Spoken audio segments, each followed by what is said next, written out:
I like when your TikTok voiceover, so I could see that. Really? Yeah, I actually hated my voice growing up. Yeah, you actually have a nice voice. Yeah, Really? Like, I like the raspiness of it. I never thought of it until. Well, I actually got made fun of as a child a lot. Like growing up with boys, because my voice was raspy and my voice, when boys' voices got deeper, mine started getting raspier because of we hit that age. So I hated my voice. But the funny thing is, the stuff that I got made fun of as a middle schooler, y'all boys tend to like it now. Yeah. The sideburns, they be like, "Oh, you got sideburns, you like Ashanti." True. You got a raspy voice. Oh, I love your raspy voice. So yeah. I told y'all I've been doing this boys since don't know what they want. like 2019. So I'm gonna say 2016. Okay, it's giving an original podcast, bro. Right, you should be making bread. Right, but at one point I had an intro, and shout out to my homegirl Tia, but she did the shout out to this Tia. Is the G Talk podcast. I think I remember that. Yeah, I was like, cause she did voiceovers. It was G Talk, and it was over like a little background beat. So like it was adorable. It was dope. But anywho, we have been recording. I love catching those kind of conversations on mic. But welcome to the G Talk podcast. It's your boy G, and I'm here joined with one of the OGs. To my right, I got Robin in the building. Oh, hello. Robin, you was on episode 9. Yeah, this one you was staying with your Jeremiah roommate. and Terry. Yeah, because it was during the holiday too. It was close to the holiday. It was also during the pandemic. Well, I think it was either at the end of 2019 or at the top, because this was like the first. Oh, maybe it was. It was like the single digit episode. Right, this episode. How many episodes have you had so far? So this is episode. Let me check. This man probably had 1,000. We on 1,000 episodes. So this is episode 217. 217. So what you gonna do when you get to when your next party? Well, it's always at the 50 mark. So like, did one for the 50th, the 100th, 150th, and we did one for the 200th last February. So, but it's kind of tapered off a little bit because it's hard to maintain after a while. Like, and it's crazy looking back. I had a whole podcast. Yeah. I went to start a grad school and that went. Yeah, and it's crazy because like when it started, I used to do 2 pods a week. Yeah, people was racing over here. Yeah, like that shit is crazy looking back. Well, do you think your podcast is a little different because you're still recording and people are not seeing the faces? Where now people get on YouTube and they necessarily watching podcasts and it's on YouTube and they get to see people's faces versus only listen to it on like hearing it. Yeah, like more of a. Yeah, so I mean, technically, I can incorporate video. It's just when it's a one-man shop, it's. Then you'll be like Deontay Kyle, but you got to say some good stuff though. Mm-hmm. It's different though. I mean, part of it is just me being lazy. I think that's more editing, right? Because you got to edit the video and you got to edit. It's editing video. I don't know if that's laziness or just the fact that you have a full-time job and other responsibilities. Right. Well, Deontay had people. I've been watching some of his podcasts, and he actually, it's not like he's doing it himself. He has a team, and the reason why Deontay is able to do what he's doing now and able to, at first he was just doing TikToks. Then after the TikToks kept going viral, I believe he then now was able to get a team where it's a guy that is behind the camera, but he's also does a lot of the editing as well. Yeah, I mean, look, production costs. Yeah, production does cost. Because people just ain't going to do this and show up for free. So, the video part, yeah, and it's crazy because I actually explored it earlier this year. And it's not as hard as I thought because basically what you do is like iMovie, and when you record, you basically have to like you clap so you see where it spikes, and that's where you sync it up because you got to sync it up. Okay, editing. Because sometimes if it's off, you be talking but the audio's. Well, yeah, I feel you. So you got to sync it up. But I was looking at some techniques and. Okay. It's not as hard, but it is way more tedious. Yeah, I can see that. And take hella space too, like storage. No, I feel you. No, I thought about it a year ago. I thought about doing a Mommy's RS reunion show, but our cast is kind of like, to be honest, we don't necessarily talk to each other. One of the girls moved to Houston with her family. I I think another one is engaged. I think she's still engaged. I haven't talked to her in like a year. And then one of them, me and her do still talk, but we don't talk as much. And we're not as close either. Like, we talk, but we're not as close. Yeah, yeah. So bringing that podcast, I realized would be harder than I thought it would be. Yeah. And so, like, I would love to do a reunion show, especially do it where it's more visual. But, hey. Yeah. Look, it's tough, but that's why I was going to do it with, like, Jeremiah and Terry. But when you rely on other people, it's hard. It's hard. And I love that you're doing it by yourself. Yeah. I think if I ever was to start a podcast again, I kind of be like Madame Joyce. I love her. I think she's hilarious. She's like this British African girl. But she basically bring in guests. Yeah, versus like trying to have an actual show with people is actually harder than what you think. Yeah, because then you got the same opinions, recycled topics, and even getting the people together. That's what it was for Mommy's RS. It was so hard to even everybody on the show were parents. Right. So it was hard to get us all together in one room. Yeah. And then when I started grad school, I knew it was going to be hard for me to do editing, like you said, getting everybody together because I was the producer of the show. I'm on the show. Yep. I'm editing the show and I'm in school. Like, I just had to let it go. So I feel you. And the beauty of this too, before we get to our first time guest, is that it's been so many episodes, so now it's like pod groups now. Like the reoccurring guests, now we have like crews. That makes sense. Like, yo, like that makes sense. And like I said, like just the milestones, like we literally have parties. Yeah. And that's do awesome. the episode, we go out, we kick it. This pod has produced new friendships, situationships. Hey. You know what I mean? Just moments, and it's dope because when you're out and my friends all come up, they can all say, "Hey, you be on the pod?" Oh, yeah, me too. And then now it's just all super easy. In the community. I know, yeah, like friends are supportive and listening. It's a real deal community. Yeah. But last but not least, we got a new guest in the building. Miss Ain. What's up? Now, as a new guest, you have to give us a little information, like where you from, and just what you do. You ain't gotta get super detailed, but just let the listeners know a little bit about you. My name. Yeah, I know. I did stretch. It's that over the age of 30 because I'm sure like soon I go home, I'm going to sleep. I'm getting on that couch. I'm gonna turn on that TV. Because I was in the bed before. What's up? So my name is Ain Ely, and I'm originally from Denver, Colorado. Shout out to the 303. Shout out to the 303. Shout out to 303. knowing it's the 303. Listen, I had some good times in Denver. The summer fact that you were well 2015. traveled, I like that about you, young sir. Summer 2015. Yeah, from Denver. HBCU graduated. Oh. You know I'm from Denver, Park Hill, a red line community called Park Hill, Denver, Colorado. All right. HBCU graduate. Shout out to Spelman College. My mom was Spelman. Shout out to your mother. Shout out to the AUC. Yes. I'm pro any institution that's responsible for the intellectual development of the Black mind. All right now. First and foremost. Assalamu alaikum. Walaikum salam, brother. I also grew up in the Nation of Islam, so that's on point. Okay, all right. She real black. I'm black Mr. Black. We got Keisha Umar. Ain Taliba works just fine. Hey, oh wow! I love Ain. Shout out to the pillars. We met in 2024. We worked together, and when we met, we basically were both graduating from our with our graduate degrees. She was graduating from Vanderbilt.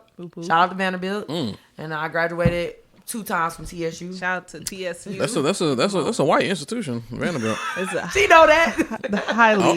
Highly Caucasian institution. How was your experience there from going to a HBCU like Spelman and then going to Vanderbilt? Like, those both are very great schools, I would say that. But like, those are 2 different experiences. Yeah, I mean, intellectually, I was prepared. I think grad school and being an adult back in school, no matter where you are, it's just you're there for the school. I did my damn thing. I came out the most awarded graduate student in the 150-year history of Peabody College. So I was just there, focused. I was a teacher assistant for Dr. Michael Eric Dyson. Nice. Yeah, I was. Nice. I was there to do the work, girl. You know, grad school. I think if I had maybe like a transition from a HBCU to a white institution during undergrad, that I would have more of a comparable experience. But were your classes on site? Most majority of them. Yeah, all of them were on site and working full time. Yeah, it was odd in the sense of maybe you're in community with Black folk who did not have that HBCU experience, and so the politic of how they show up in space and claim community is different. But you know, it's very interesting because I'm from a small city, and like some of my Black friends that when we were picking to go to colleges, some of the negative things that Black parents and Black families were saying to them to like basically to get them away from going to a HBCU. And I look back and I'm like, you know, HBCU is like responsible for creating the most Black professionals. Yes, and you it's have actually the solution. Yeah, it's like the solution. Yeah. You got so many. Like I got a homegirl from high school that she wanted to go to Howard, and her dad told her not to go to Howard. So instead she went to a college in fucking Rhode Island. That sounds awful. Wow. And she only did maybe a year or two there, and she went back It's home. not And I don't know if she conducive. ever graduated from college, but I do know that I think if she would have went to Howard, her experience would have been totally different, Yeah. and she probably would have stayed there and graduated. And would be thriving. No, for sure. HBCUs are How long was the highly gap valuable. between undergrad and your 10 years. Okay. So 2014 and then 2022 to 2024. Yeah. Mine was 'Cause, like 8. Yeah, because I'm currently getting my CLU professional designation. Stands for Charter Life Underwriter. Okay. It's like the masters of the insurance world. How But much money you gonna be making, case I'm That's trying what to we see? really want to Listen. know. I I just need to be remind you, put up. mutual aid is Just- important. just know the price going up. For one, most financial professionals aren't credentialed or have that designation. And of that, can you imagine how many minorities are? Right. That's, Yeah. of course. So, Although we're really the global majority, but I feel you. right. But to your point, or the reason why I brought that up is school is easier. Well, you're more focused when you're an adult I agree. going back to school because I remember back in undergrad we had it was a few classes where we had a few untraditional students. The old And they were folks. always Man, them folks was dead serious. yeah, they Well, would not but then play it. also like the purpose is different, right? Like Yeah. undergrad, you 18 and 22, like you Yeah. still developing. It's supposed to be Yeah. that Right, for right, that. exactly. Right. Going back, you're really just going to get your degree so you can be qualified Yeah. for work versus building Yeah. your network and like what Yeah. you learn and the ability to think through information. I remember this one lady. She was like, "Hey, in the syllabus it says this, but how come we aren't?" Come on, read the syllabus. And our mom was like, "Yo, you fucking it up." I was like, "Chill out," because Nah, like she here to make up for what. our teacher was pretty lax, but Yeah. she was holding him. She was holding to the Yeah. to She the was camera. on him accountable. Yeah, she paying all that money. Right. She paying that She money. They were- returned to school. Yeah, they were serious. Yeah. Yeah. I realized that even with I think going to a HBCU like TSU for undergrad, then going back for my master's, it was a lot of people in my program that was actually non-Black. And a lot of them work for like the state or public sector because of the field I was going into. So And I do those were believe different. that TSU's grad school Oh no, it's full. isn't majority Black. Yeah, Yeah. Mind you, I did go to my own graduation ceremony. It was a lot of people graduating with their masters and their PhDs that were non-Black at TSU. Well, that's because the quality of the education. I think like for universities to provide that type of graduate school experience just make them that much more competitive on a global field, whereas the undergraduate experience is still true to its origins and Yeah. purpose of providing That's true. safe space and culturally conscious curriculum while developing the Black mind. Yeah, and also TSU is a state school as well, so we have a lot of. I was actually playing pickleball a couple weeks ago. Ooh, I saw that video. Yes, shout out to my TikTok. You can follow me on TikTok by Ramen Yvette.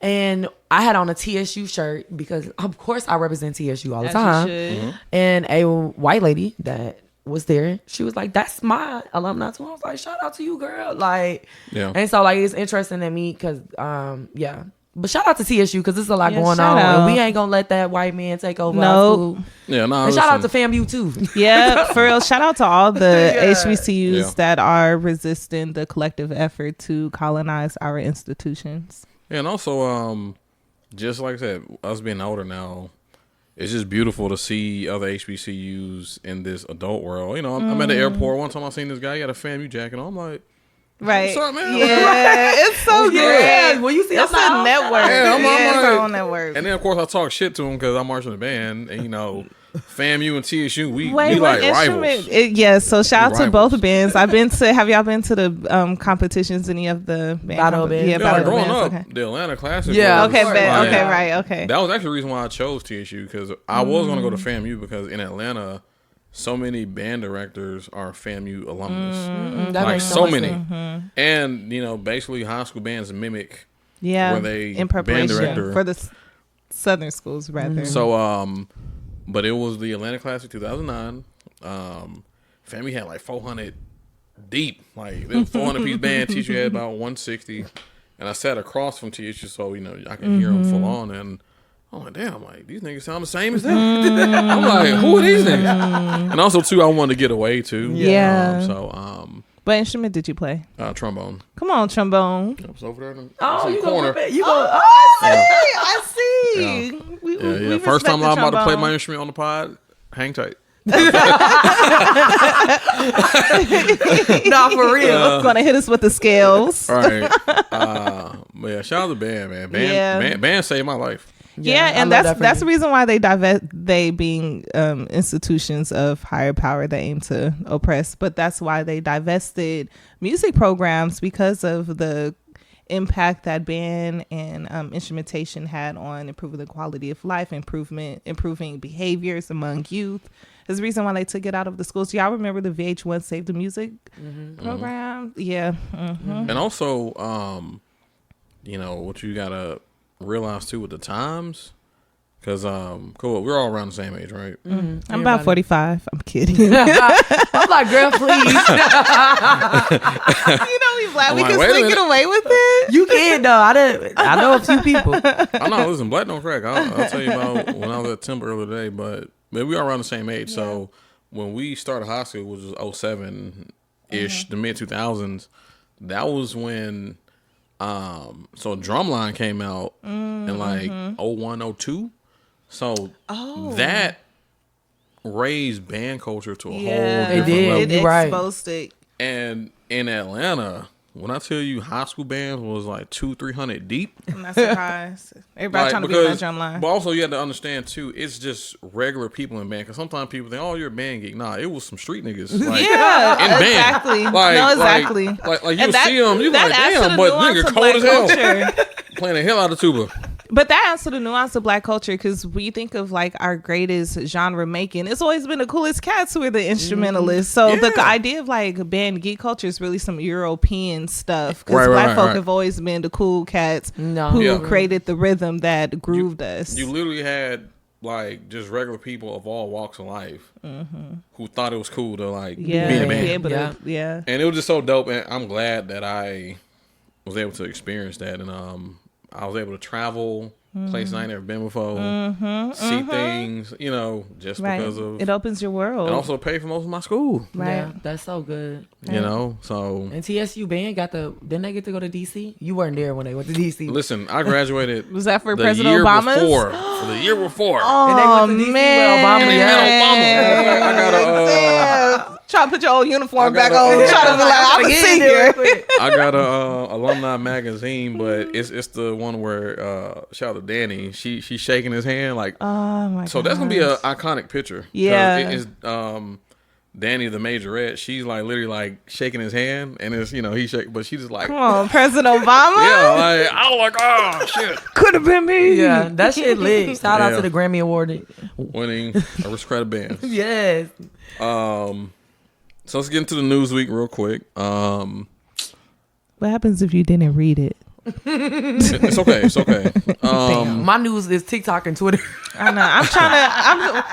I've been reading the Tennessean Oh, okay. on some like trying to be involved locally. How now much don't you had to ask pay me. for it? Actually got someone I had who this. worked with Tennessee, and I What would I direct did was connect just who work. take it. Oh, at Tennessee. In case You said how much was it? Like $30 a month. I didn't $30. pay. Yeah. What happened? I'm What you trying to think figure this out- is, Chelsea That's Clinton? why I don't pay for the news. Hey, you funny as hell. I said I was gonna start paying for like Bloomberg or whatever it's called. Yeah. That shit costs. It do. It's Who an think it's important Chelsea Clinton? investment. So That was first a of lot. all, Rush Hour Shout out to Rush, gets the original. funnier every year. First of all, I should go watch that Every- tonight. Matter Thank of fact, you. I think that's on Netflix. But Okay. that Watching shit is so Netflix funny. tonight. He was like, It's hilarious. he was like, how much you want? What did he say? 5 million or some Yeah, shit? what you think this is, Chelsea Clinton? And I was wondering if I should update it to the Obamas or something, but Funny. it still hits. And then I think That movie would never work right now. That's Oh, why no. it's so funny. Man. and then it was I think Rush Hour 2, they was like running up the stairs and like an Asian lady was like, move, Kobe. It actually got funny. more ridiculous, but the first one had all the classics. Don't you ever touch a black man's radio. All right. And he was like, man, what kind of soul food is this? He was like, yeah, what'd he say? Don't repeat it, you'll get canceled. All right. But anywho, with the news week, what's y'all thoughts on this Trump versus Elon shit? I'm surprised it happened so late. I was really expecting this by the second week for them. Really? Yeah, for the girlies to start fighting. Oh, no. No, I seen it coming. I seen it No, come. we all seen it coming, but the timeline, is this around the time you thought it would happen? Well, I thought so. My manager is so petty. Shout out to my manager. at my First of job. all, I'm like, I know this person. So we in our meeting, and his icebreaker for our meeting was like, "How long do you think it's gonna take Elon and Trump to turn on each other? That's kinda Let's crazy. take bets." That's what he said. He's a phenomenal manager. This is at work. We love Is our it a white job. we can't speak Is he- further on this. is he, We cannot. no. We plead the fifth. Is he? Anyway, Okay, wait up. so anyway, shout out to my manager. So I'm like, I think it's gonna take by the end of the summer. My coworker was like, she was like the end of the year. My manager and my other Wow. coworker was like next week. So when I went to go sit back down, I started reading tweets. I'm like, they might be right. Yeah, talking about bombshell. Like, He's on the next week. Epstein list. And so like, I knew it was coming, but I think it's gonna get worse. Mm-hmm. And then stuff, because it's already rumors, and we already know that the election was rigged. So Yeah. it's like one of them things where now we like looking at everything, and they kind of like telling on themselves. Yeah. But the way that everything is set up, I don't think anything will happen until Yeah. like midterm. We have to look at midterm. We don't have to any see. like We accountable don't- like infrastructure in place to account in real time for No. that. But in part because it's like a reverse psychology, because the Dems were on some, we don't want to say it was stolen, to mitigate the fact that previously the Republicans said it was stolen. So it's like almost like just mind control of like, oh, I don't want to come across like we saying this something, but it's like if it was stolen. And yeah, the fact that T-Rump multiple times said that it was rigged, and Elon is coming out saying without me. Yeah. Well, I mean, it's funny. they were saying- definitely paying people. They were, they were Yeah. saying it was rigged, and then when he won, it wasn't rigged. So. Right. But I also, mean, yeah. breaking news: President Trump deploys the National Guard as protests over immigration enforcement around Los Angeles escalate dramatically. So not sure if y'all I just seen hope black folk ain't this out there. week with ICE. It was a clip I seen where pretty much the community, it was some community in LA, they basically stopped ICE from trying to, come in and deport folks. Like, yo, like, no, like, you're like, no, y'all not about to do this Because shit. we don't really know if it's ICE or not either. The way they even doing it is insane, because they not wearing shirts that says ICE. Yeah, They it's just- giving Proud Boys. They literally just, rounding it up. could be anywhere off the street that's like, Yeah. wear You know ICE. what's Come on. You know what's insane though? Yeah. Tennessee. Yeah. How Tennessee, when it first happened, they volunteered Yeah. to help Yep. with a federal, immigration. Of course, Bill gonna do that. They were But eager like for we that. were like one of the few states that said, "Hey, we'll help too." Yeah. Right. It's like- With as large of an immigrant population that Tennessee has. Well, Bill Lee, I mean, I'm not surprised. He's Yeah. pro And Trump. listen, I don't think like they didn't really think this through. So No. think about and this is something we're gonna talk about later, but think about construction, real estate, hospitality, and Put all white the other people in jobs those that jobs. you don't want to do. Think But about who that. was doing that before? It was us.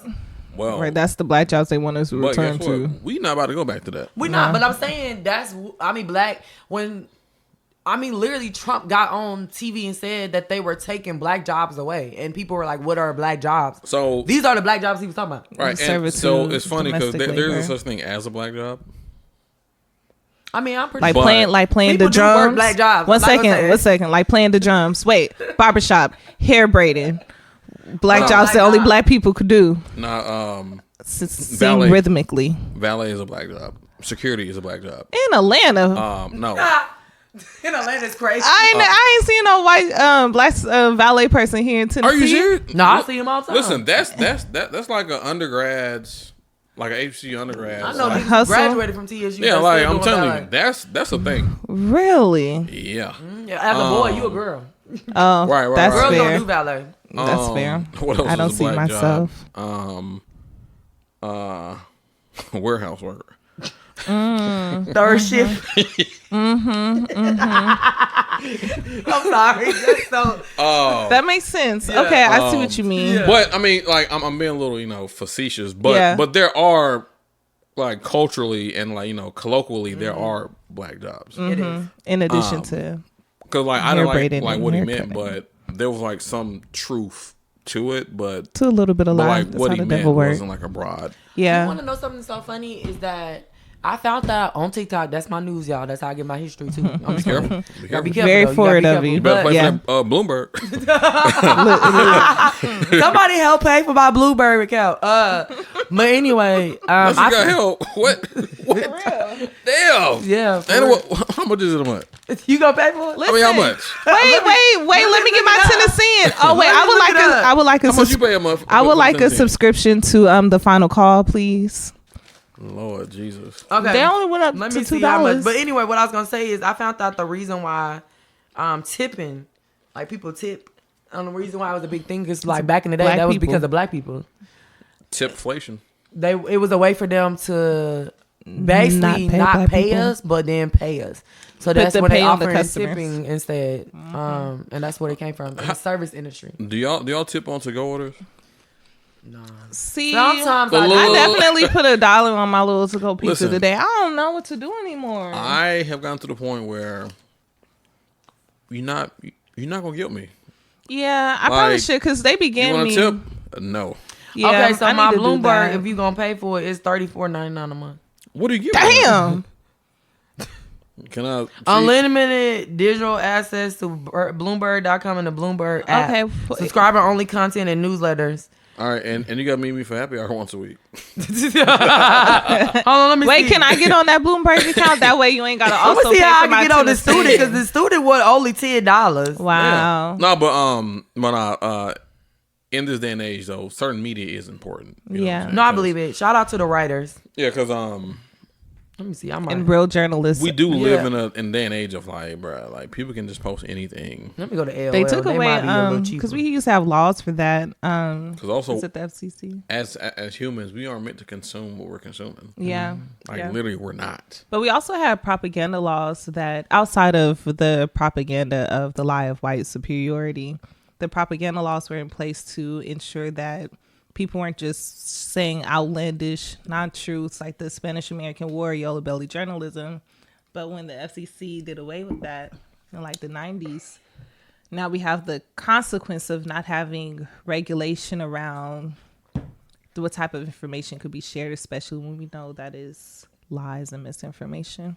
Made popular during the first I'm gonna T-Trump find something else. presidency. Bloomberg. I'm gonna see which one cheaper, and then I'm trying to get something that's like $10, $20 that you can pay for. Yeah. Okay. Oh. But Glad we got that So- situated. so yeah, this Trump versus Elon stuff is funny, still playing out. So Expected. we shall see. The NBA Finals is started this past Thursday. Who are the teams? So She this said we'll is see. this is literally the most humble NBA Finals. It is the Oklahoma City Thunder. Oh. They not a bad team. They've been before, right? Well, no, they're a great team. Hell, they're in the finals versus the Indiana Pacers. Well, that's the difference. That's the the But so like when it comes to sports though, you have large market teams and small market teams. So this- Indiana Pacers is small. yes, it's like Indiana. Yeah. Damn! Shout out to Indiana though. Yeah, I mean, we got a Indianimal in the room. I'm not an Indiana. That is hilarious. But I'm nowhere near. We got an Indianimal in the No, room. I'm not no Indiana. That's crazy. But they did win this past Thursday. Good for them. Halliburton hit another game winner. Like, that shit crazy. But I'm tired. I don't want no biracial people to win. I'm going for I ain't gonna lie. So All the white biracials. SGA, the only problem that I got with him, he from Canada. He's Canadian. And his wife is like white. Yeah, but Is that the problematic the one? biracial dude from Indiana, white girlfriend is white. That's so what I haven't been following. So I can't There's follow no him at actual all. I connection to forget my who people. said it, but community. basically the NBA, the future NBA isn't about to be black. No, it's not. No, they engaged in genetic annihilation among Black American people. right They now. did that Yeah, themselves. no, they literally said that because of the players from the early 2000s, late 90s. divested they've- from their own community. They've procreated with the others. Colonizers. So now that their children are coming up and they're not in black spaces, so now they're going to procreate with them. So if you already have, So they have a white consciousness yeah, with the genetic offspring of Black men. yeah. So right now the Pacers are up 1-0. Tomorrow They all is support game Trump. 2. On But, Sunday? The game yeah. is on Sunday? Oh, okay. Yeah, but basically, yeah, like Can you tell me who we need to vote for? Like who we need to be? I don't know because I want to go for AKC because SGA black.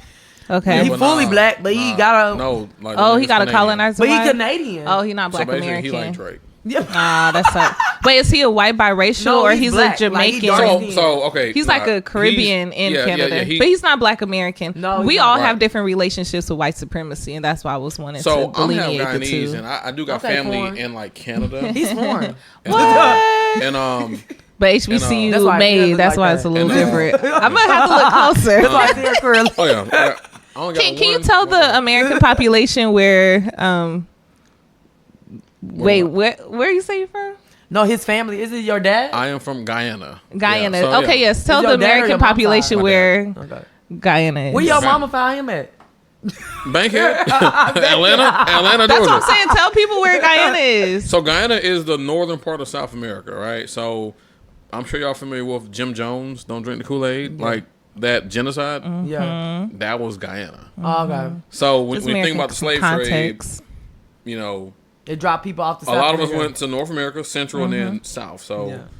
Guyana is the northern part of South America, so it's in the Caribbean. Yeah. Is that the one? Is that the country where there's a lot of Indians too? Yes. Okay. Because Yeah. that's where. Yeah, because that's like the West Indie. Yeah, you know. that's where. What's the guy I used to work with? AJ. Oh His yeah. family's from there. Yeah. And he's also We'll be like too, he's a no like, darker Guyanese, Indian man, yeah. too. and also too, like a lot of Guyanese people, they look just like us. Yeah. Like nah. basically, I mean, they're us. It's Well, Yeah, just- South no, America but so outside that's- of Africa and North America, it also has The a lot. largest- It has like one of the highest population of black people. Yeah. You And think of that's- Brazil, but Brazil they say is hella black. Yeah. that's like the Afro Latina. Yeah. And that's why I want to make a distinction, or just spell it out. Because Yeah. American, we don't have no context about nothing. Yeah, because but also, also too, we're concentrated in Atlanta, New York, Yep. and Canada. Yeah. But That's good shout out to my context. boy Andrew Henry, my pro fight. He's Guyanese, but like I said, like we are. That's why his hair look like that too. So there's a stereotype too about a Caribbean male. Like normally he's a Rolling Stone. Oh. So how many kids your daddy got? We will now go to commercial break. Just know that I met my brother in high school, and that nigga was 9 months older than me. My God. Blessings to your beloved mother. They say yeah. But also shout out to reclaiming Afro Latinx as black people, because they have been erasing the Afro Latinx community by telling everyone that they look like J-Lo and Cardi B, and these white Hispanics are not Afro Latinx. If you Afro Latinx, you black. You just Right. you look like you black. You look it'll be indistinguishable. That's And how you shout- know it's an Afro Latinx person. Shout out to my Aunt Hazel. I've been Come on, knowing her Aunt since Hazel. I've been growing up, because that's my dad's sister. But like, she has kept me close. She has a heavy accent. What colonizer tongue Gaddison? do they speak? Is it Spanish? No. What do y'all speak? So it's English, but it's just a heavy dialect. That's all it is. Yeah. And they age well too. So like my aunt, she's in her 70s, but she look 40, 45. good. And she's still in Atlanta? Okay, that's so cool. I love that for you. So Briley Parkway. What's going on over there? So shout out to my boy Chris Lovett. If y'all don't know. Of course. Well, Shout out to Love It. Let me go ahead on and Google him. So Love It. Chris. Love It. Love it. 2 V's, I assume. LOVE. So y'all should shout out to the Velvet Room in Madison. Damn, it got shut down already? No, I said shout it out. The Velvet Room is like a little hole in the wall spot. It's in Madison. It's cool. I've been there before. I Love It haven't gone. hosts I a need to little go. happy hour on Thursdays. But anyway, I supported him. No, that's not. People love Chris Lovett. I'm like, those are all white dead. That's purpose. Do I need to put it in Nashville? Probably. I'm gonna let you finish telling your story. Go ahead. So anyway, I supported Chris Lovett, my pro fight. That's my guy, 12 Club, Alpha Theta. So pull up. It's cool. Met some cool people there. Saw some, basically TSU. I saw Carlin there. Like people ain't seen in a while. But anyway, it's a good time. We watched the finals. So then I go home, right? So I live in Bellevue, and from Madison, You should be telling people like the details. Listen, You feel safe? yes, like I don't have any ops. Okay, friend. Okay, I hope not. Well, I don't have any true ops. I'm about to say, you I'm about might to say, have one. I know some May people not might have not no like me, capable but ops. I don't have any like ops that'll run up on me. Like I literally Okay. feel safe. I'm screaming. Okay. Anywhere I You go. know what? I ain't got no ops that I think. I just was told somebody said it was. No mind. It's actually a topic we can broach later. Okay. So anyway, Continue. On my way home, I take 65, and then I get on Briley because basically Briley goes around and then merges onto 40. Mm-hmm. It's a long way for you to get home. But I got you. Well, but it's the most efficient because it skips downtown. Yeah, I feel you. So I'm driving down Briley, and I'm getting close to the point where it's about to merge to 40 West. And Briley is a 2-lane highway. Speed limit like 55. So I'm about to merge right on 40 West. So I'm in the right lane, but I'm looking forward and I see white lights coming toward me. It's literally a car driving the opposite way. Did they not know? That is scary. It was driving the opposite way. What they drunk? What time was This was like 9 o'clock. this? They could have been drunk though. That's But scary as hell. what I'm saying Yeah. is that car literally, I'm glad I was in the right lane. Oof. That car was in the left lane going the opposite way. Did they not notice that? Let me tell you, That's those what I'm trying to figure are out. one of them instances where your grandmama's prayers that she prayed back I'm in the just like 90s interested. was How long did covering you not know you were driving the opposite? And the thing is too, even when you realize you driving the wrong side, how do you correct that? You have to Yeah. literally turn, like Yeah, make a. it's a you hazard. turn basically like to turn off. And on if the it's exit. not no exit, you're shit out of It's luck. a hazard, yeah. But wow. The basically, police at? I mean, for real. so when that happened, I was so glad that I was already in the right lane, like I said, and I seen it coming from a mile away. But I can just imagine if, hell, I'm doing like 65. Yeah. And you couldn't get out the way. You know what I'm Yeah. saying? And imagine if I'm in the left lane, I'm gonna swerve. Yeah. But that moment, I'm just like, damn, I'm so thankful. Come on, gratitude. Like, Praise God. crazy. No, for real. and I had a little anxiety. Because matter of fact, that was when I called you. Oh, they got a real relationship, y'all. It's friendship for real. But I just had anxiety. I'm just like, man, that's because you know how you hear the stories. I mean, of near death. drunk drivers driving. Yeah, out the way. bro. Really died. For real. You know what I'm saying? Like you like hear that, That's but like real. when you see it, Experience I it in was real like, time. Man, like what if I was like texting and Yeah. you know what I'm saying? Like yeah. Anything. and a That's head on praise collision God. For real, at bro. 65, I could be Yeah. out of here. Yeah. Yeah. So just be careful. It was 9 o'clock. too. Defensive Like, driving. you know what I'm saying? Be aware. Don't text while driving. No, And you really cannot. Um, You not just texting. Sometimes you got to get off the phone. Sometimes Yeah. Yeah, when you people know be what I'm like, saying? you get Like, in a just- deep conversation, just be like, I'll talk to you later. Yeah, like yeah. you know, hell, No scrolling. if you got the little thing, you know, the hands free shit. You got shout out to CarPlay. 'Cause I got CarPlay. Card play and prayers, y'all. Yeah, And use- prayers. Use a Siri. You know, all that. Yeah. What you drinking? Cause he drinking. This is, gloop, gloop. Oh, it's tequila. I don't Yeah. know why I thought that was Amsterdam. He for a minute. wild I'm boy. Like, Amsterdam, your ass tweaking. He a wild You boy. a wild boy. Drink some Amsterdam. Which In his is 30s? like What you think this is? 2011? I ain't drunk no Amsterdam. I'm about to say That's back in when you That's used to drink literally some Everclear. Some Evan Williams. Together. Some Mad Dog 2020. Evan Williams so goddamn nasty. Oh my god!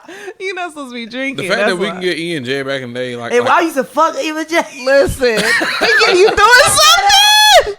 Thinking you doing something. Listen, the fact that you get a 1.5 liter, or like the at the 20 handle 19, The handle for like $20, nigga, that's insane. Diabolical. We really used to drink that the whole gallon. I done been there with some people. We drank the whole gallon. Yeah. And you fucked up. Four Locos. E&J, Paul Masson, Yes. when they came out with the peach Paul, that was our Peach Yes. Palmer. You thought you were doing something classy with hello. it. Um, Oh my! Shout out to Limelight. They the say they kids bringing it would back. I hope never know.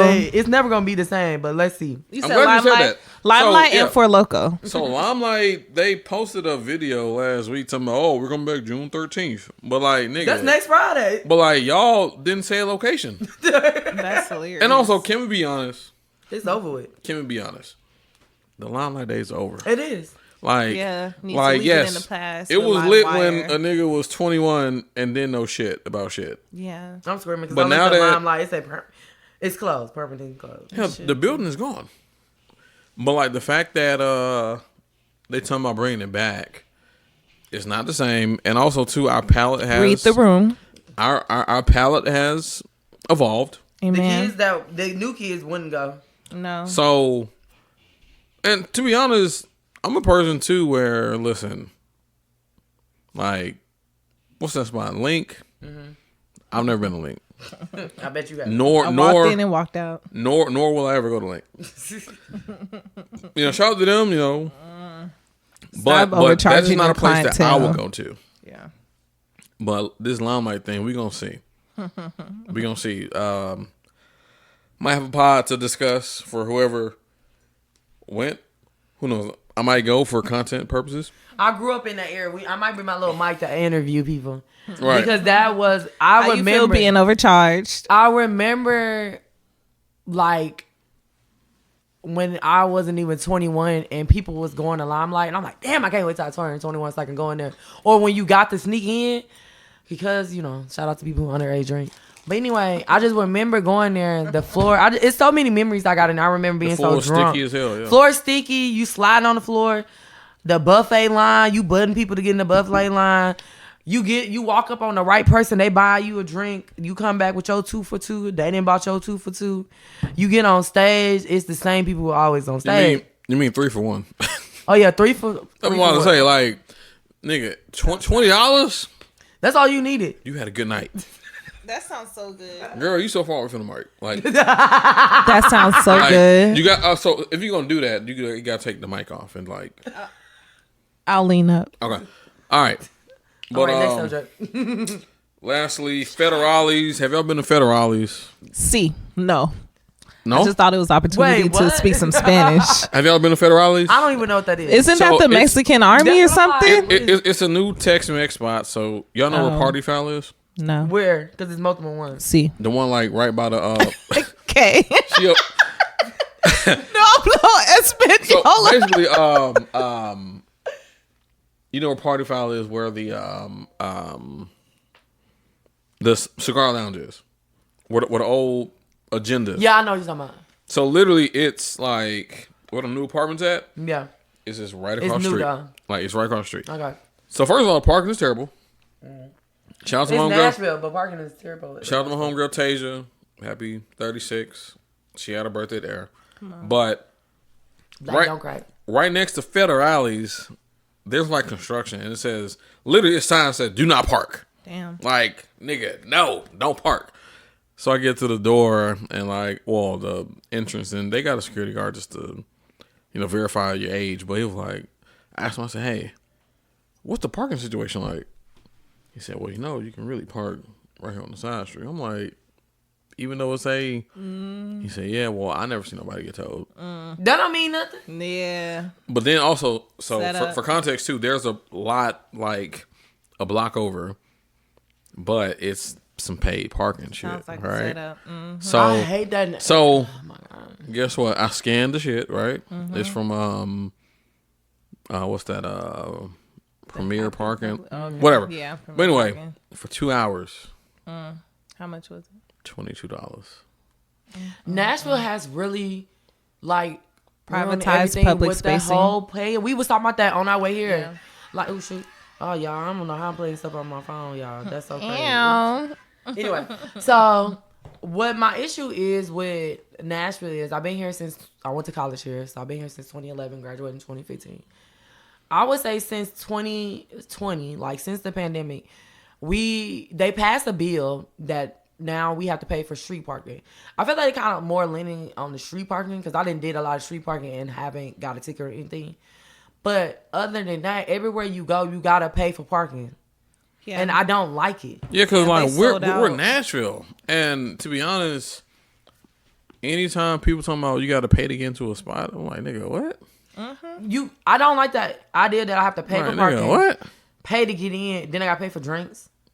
Yeah. Like I'm just Like you exploited the people before they yes, could even I appreciate think the business. Nashville is showing us that they don't really care about the locals, and I hate that. I'm not from Nashville. I mean, I live here forever. My kids were born here, but at the same time, I'm like, damn, I wish the locals would fight back a little bit. Like, Yeah. Probably like been y'all really disempowered. like they came in and like they already gentrified. Like, did you know Nashville is the highest in gentrification? I'm sure. Yeah. Like we are higher than Well, San Francisco. well, I'm not shocked, but yeah. But that actually is a great segue into inside versus outside. Like, it's expensive now to just be outside and to get hit 3 times. Yeah. Take it from the back, the front, Yeah. side. Yeah. Yeah, we were Literally, just talking about how the cost and thinking about the cost of living. A lot of things used to be public. So by privatizing so much of public life, it makes it where stepping outside, to your point, is more expensive. Water used to not cost. I mean, we used to drink out colored water fountains, but water used to not cost. Public or parking spots used to not cost, or at least like after 5 o'clock, or it used to cost like a On the weekend, couple it of was coins. no, Yeah, so like like literally. So as Robin mentioned, when they passed that bill of like parking just on the streets in Nashville, you could literally just find a spot and park and be there all day, all night. You should. And this is recent history. This is like 3 years ago. Yeah. And now the fact that we got to pay Privatized it, yeah. for everything, and every parking lot is hell. You got some parking lots where if you parked there before, once you pull in, it automatically They have your information, yeah, and that's that surveillance. That's nuts. That's a police state. When my car got stolen, actually, I was Sorry for you. I was getting dinged when the kids stole my car and they was going to certain parking garage. Wow. Like, if I didn't get my car back by in that form, I already knew in a week I was going to be able to find it because the way they was like pulling up to different parking garage and my car would ding me because of Wow. That's wild. Yeah. So I'm basically on this. We got that out the house Oh, okay. movement. I feel you though. I'm actually.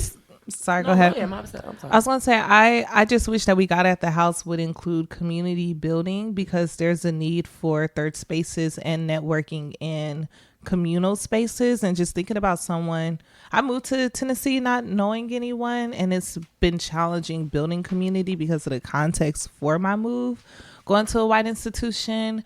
But I'm thinking about how the solution to that is spaces where Black folk are known together, but with the cost of being outside being so astronomical, is creating a gap where the folks who are probably in most need of community, and we're all in need of community, and community is beneficial for all of us as a people, whom in which collectivism is a part of our internal networking system.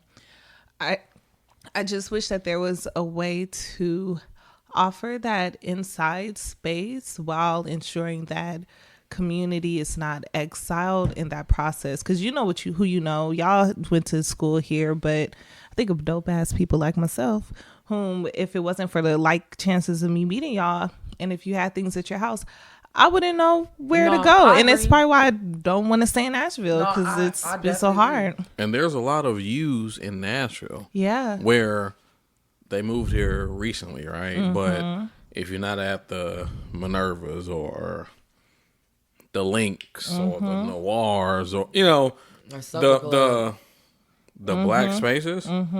It's a lot of missed opportunity.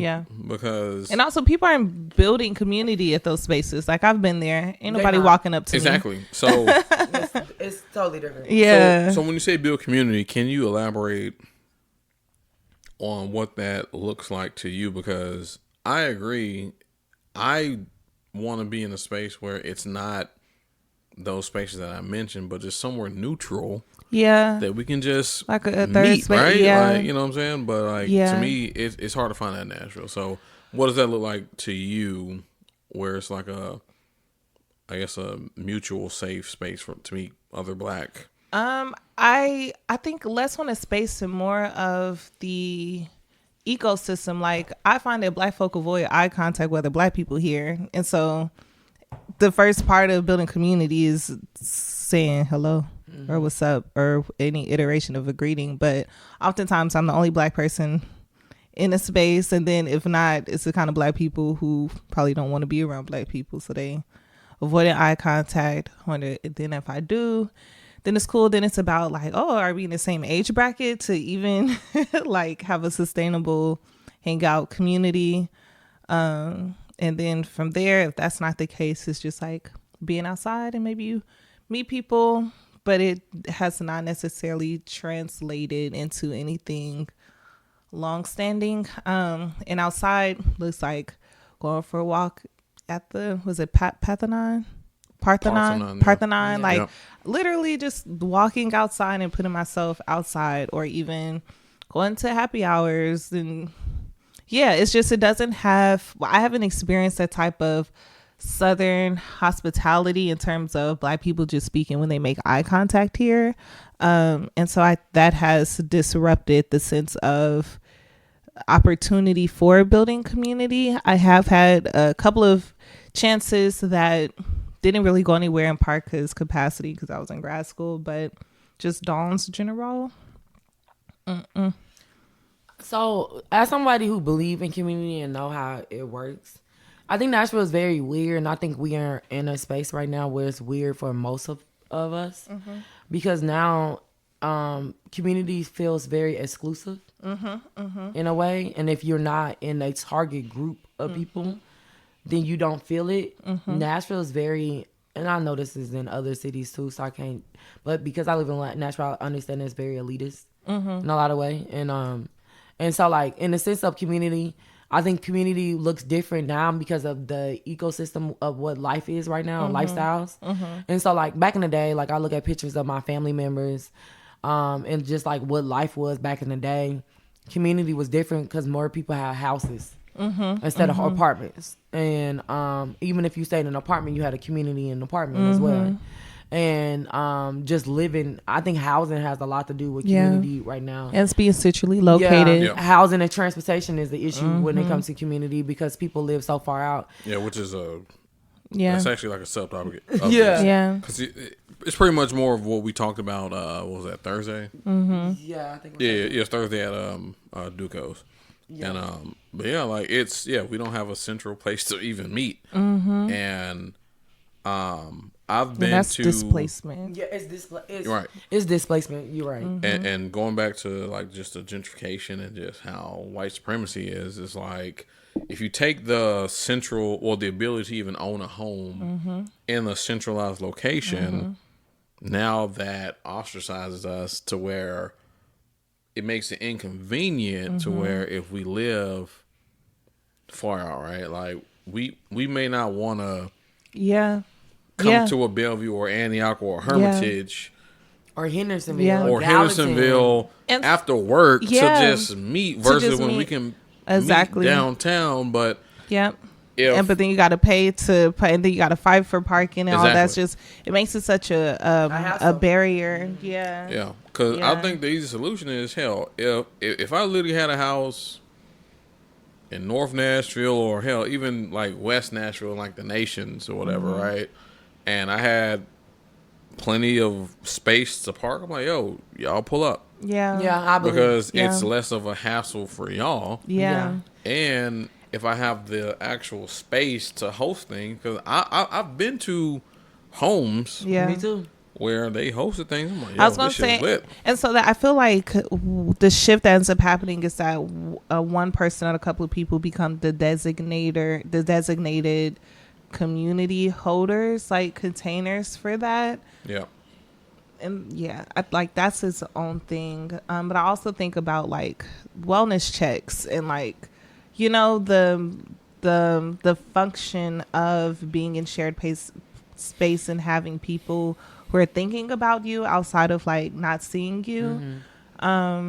Yeah, it's a lot of consequences to it. But I also think what I experience here is that community is something you have to be invited into That's also versus exclusive. Yeah, versus just like I've met friends and people. I've lived in Atlanta, France, New York, and Nashville's the next city that I've moved to by myself. So I have a reference point of meeting people out and like connecting with them and establishing friendships from that in ways that has not happened here, which feels counterintuitive because it is a southern city. It's a historically black city, even though it's been erased and gentrified. And it functions in ways that's different than what I perceived it as functioning when I moved here from Atlanta. Yeah. Yeah. And I just believe that we should bring back, to help the community piece, we do need to bring back hosting home functions, or you know, shout out to the rent parties. but also They could come in handy. handy these days. But also, even if you do live far out, like just a proper notice for adults is good for us. Yeah. So we can at least plan. Yeah, for sure. You know, so if you like, hey, you know, for you, going away party. let's say, hey, I'm having some Sunday. I'm having brunch. Y'all pull up. You know, we got brunch provided. We got drinks. Bring whatever you want and access, but you know, we have brunch, we link up, we network, and we just chill. Yeah. Because people want a comfortable space. Yeah. They do. Yeah. Because to be honest, the biggest benefit in going out versus someone's home is, one is, you know, of course, the ease of parking. Are we gonna be fed? Right? The safety of it. Feed me. Safety, and also, am I able to relax? Yeah. Like, in the event that we have drinks, can I, like, do you even have a space for me to just lay here? Yeah. You know what I mean? Yeah. Like, Bro. lay here until I'm ready to go. Yeah. Yeah. Because I think that's the biggest thing. Like, if more black folks own homes or, you know, proper spaces, bigger spaces, if I had a 4-bedroom house, 3.5 bath. Do you know how many times I was like, yo, y'all come over. Right. You can stay. Right. Back in the day, people didn't even care about the space. You could live in a 2-bedroom and it been like 10 of us. It's giving a pallet. They giving a pallet. You got a blanket, That's true. a pillow. We finna sleep on this couch Yeah. together. Like Yeah. it was just, you know, it was just like a sense of like, We just make it happen. whatever space we got, we Yeah. gonna make it work. And that's how black people been out forever. Yeah, Yeah. and speaking for me too, even when it comes to homecoming, shout out to my boy Tyler. Shout out to HBCU homecoming. Like, anybody who hit me up for homecoming and talking about, yo, can I crash? I'm like, nigga, I got you. Absolutely. In I'm like, fact, that's nigga, one I of got you. that's one of the benefits, but that's part of mutual aid, right? And socialism. Like, I know for me, one of the benefits of having a 2-bedroom house or that kind of space is to be able to offer up housing for that reason. Yeah. Like, to host, and worst case scenario, because we already know homecoming, especially HBCU, niggas get lit, to be like, yo, you crash on that love seat, you crash on this couch, I'm in here. Memory Hell, building. Someone else need to lay in my bed too, nigga. Nigga, we good. Yeah. So, Motherfuckers on the floor? No, I done been places where people living on the floor. Like, after college, I slept on the floor for a good month before I got my job in New York. See? Yeah. listen, I mean, look, we all Make it work. That's why I love black people, because like, we are make a way out of no way. We are very strong, resilient, creative, adaptable, flexible. I think the other thing about housing that's so funny is that everybody didn't always own a house either. So people did rent houses. It's just rent. I was looking up rent. You know, rent in Nashville costs more than rent in Atlanta at this moment. Yeah, I mean, listen, diabolical. Damn. Atlanta is a bigger city than Damn. Nashville, so the fact that we have to... How? Come on. I mean, what? Yeah. So Sinful. the biggest issue, especially from a Capitalism. from a financial point of view, is that Give us a financial point of everything view. everything is raising in price, but salaries. Yeah. Like literally, This is giving just exploitation. niggas is making the same shit starting out Yeah. 20 years ago. Yep. Yeah. Today. It's sinful. Like, It's oh sinful. yeah, you're making 40 coming out, but this house is $500,000 or Yeah. $1 million. Oh yeah, well, good luck trying to. Yeah. And then I don't like the fact that we just keep telling people, well, you should get into this job field, or you should do this, or Right. become a serial 'Cause that's entrepreneur. not the real solution. And I'm like, that's not the solution. I can't stand that the serial broken entrepreneurship. pieces. I know you system. can. Because to me, that just kind of screams unstable. Yeah. Like No, the for serial real. entrepreneur. It takes a lot to build a job. It does. To And like build a everybody's business. not supposed to be a boss. No, and then if everyone's a boss, so no one's working, like Exactly. it has no forethought or like Also, visionary I'm of like, wait, sustainability. you got all these businesses, but like, well, one of the questions is, are you selling them? Right. That's one thing, but if you just throwing shit at the wall Yeah. and hoping to stick, Yeah.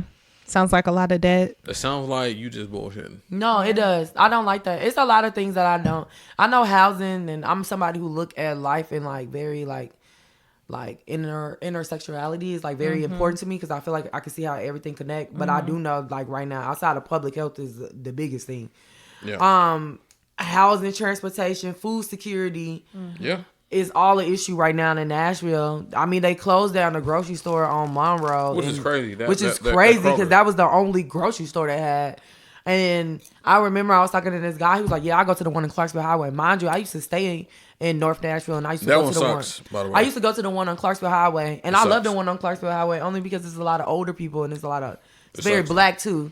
Shout He out keeps to the saying it sucks. elders. Shout out to the old folks. I mean, But well, let me not say it sucks, but it has its challenges.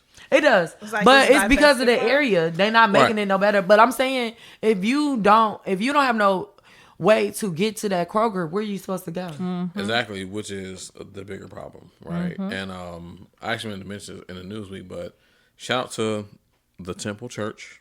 Shout out, because that's my church. Shout out to Pastor Drum, right? Shout out Shout out to to Pastor Temple. Drumright, a good noob. But we were able to go to the health fair, and literally like they came to us like looking for the estate planning and things like that. But that community needs it, and it's crazy because it's an underserved community, but they have the resources. Like they have money. Yeah. It's That's just how that, oppression It's just that works. nobody's talking to them. That's the way systematic oppression works. But shout out to Temple. I actually might be a member. I ain't gonna lie to you. Okay, come on over to Temple. You can come with me to church. Shout out to I'm going churches church that tomorrow. make Okay, impact okay. and real community change. But that actually segues us to kind of similar. So let's talk about places that you'll likely meet your future spouse. You know, back in the day, you used to meet people through somebody else. And school, yeah. In school, my dad and my mom met each other through my mom's cousin. Like, So My today, parents met at a, which is not gonna happen now because ain't basketball. nobody introducing me to nobody. yeah, So- and we talked about the quality of men And the quality of men. versus the quality of women. so today it's I was like, at Publix earlier, and how was that?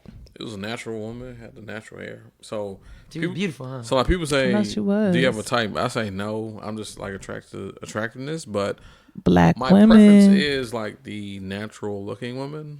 So do you matter? Because y'all say natural women, but if I she know. came out looking like Frederick Douglass and that Well, no. tight First of forehead, all, would She you had like her she had Right. her natural like hair, right? Like it was They were but- manipulating but natural. basically was it kinky? Right. It was no, it was I it give, was, give me a man who loves falsy hair. Yeah, give me a minute. Right. no, it was nappy for sure. Okay. I love it. I love it. But, I had a um, boyfriend who preferred my natural hair Yeah. over my weaves, and I love that. But essentially what like it's funny it happened today, but and it's funny too because this is like a dude thing. But Now, yes, finish. so it. places I you wanna probably know. meet your partner. No, wait. Roll back. Finish the story. did you I'm even- did you captivated. get a number or something? Yeah, Well, like what alright, happened? So a place is the most likely place to meet you meet your future spouse is the grocery store. I can see that as a man. The grocery store. Okay. So today she was she was Oh, in the he's ice cream smiling, aisle. y'all. All right. So like first of all, you got to understand in Bellevue and of course Nashville, you don't really see black folks like that. Not So, in like, Bellevue. especially like black Quick- good looking folks. So like you know.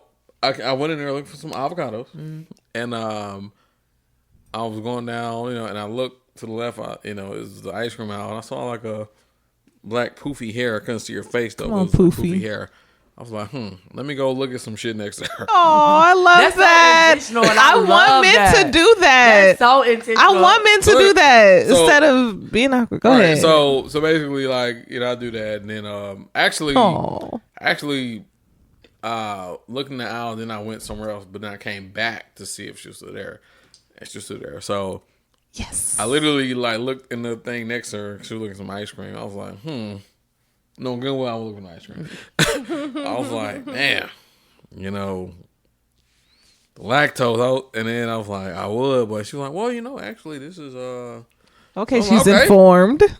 But then, like, we just got to talking. It was funny though, because she literally hit me with the,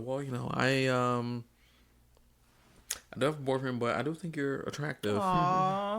Keep doing it though. Hopefully Yeah. next time she'll be The single. grocery store is a good one. I can see the grocery store. I'm gonna start going grocery shopping But- instead They of say you got Instacart I seen now. a fine man at Whole Foods. But- I just didn't know if he liked black women. See, that's being in see, Nashville. But the thing is though, like that The man got to approach. is just an example of like I said, she's natural, yeah, and I sparked a conversation with her. Right, we was talking about ice cream, as you should. and her name is Kimberly. Hey Kim. Shout out to Kim. But she said her boyfriend, they're on and off or whatever. I'm like, but Leave 'em. It's also too. It's funny because like literally, I was having a conversation with her, She didn't even have to tell you that. but like she told me that. She was but interested. I'm like, okay. She being too Did loyal she to want you him. to get her number She was still? being too loyal to that man. She was. She brought that up because she wanted to remind herself that she went on and off with that Exactly. man. she brought it up to like, cause the thing is like it was like an innocent conversation, Yeah. right? Like, but I don't know why she mentioned that because it wasn't as if I was like, hey, Can I have your number? right? No, like she like, did that for literally, it was herself, just- like She Robin did. it said. was just She had to ice remind cream, herself. right? Yeah. Like it was ice cream, but like she said that, but I just say that to say like that was just an example of you can meet your future spouse or whoever. This is why I be putting on my Apps. lashes when I This do is go why to they- grocery as a store. woman, shout out to Sprinkle. Yeah. Sheer7, whatever her name is, on TikTok. But she did say, as a woman, you should always carry yourself in Whenever like, you look leave, a nice way. whenever you leave the house. Whenever you leave the house, and Yeah. I do agree with that. Like, even if I don't wear no Except makeup, when we come in a but I feel G-Talk. like it's this thing they call you gotta have 2 out of 3 done as a woman, which is Yeah. your nails, your hair, or your makeup. Yeah. And because I don't really wear makeup as much, I'm in a transition where I'm like, I'm always gonna keep my hair done and my nails need to be done. So And I feel like that helps me out a lot. so what Yeah. I'm saying is like so the grocery store is a good place. Yeah. Okay, I grocery think grocery store.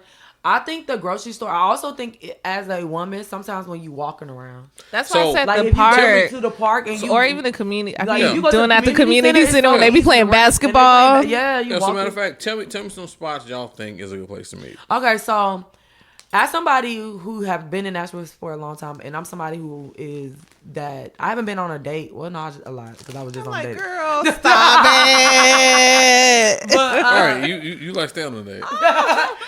well, that's not true. But okay, maybe It's so. true. It's She true. humble. Yeah, but I have met certain people at different stuff. I'm very approachable.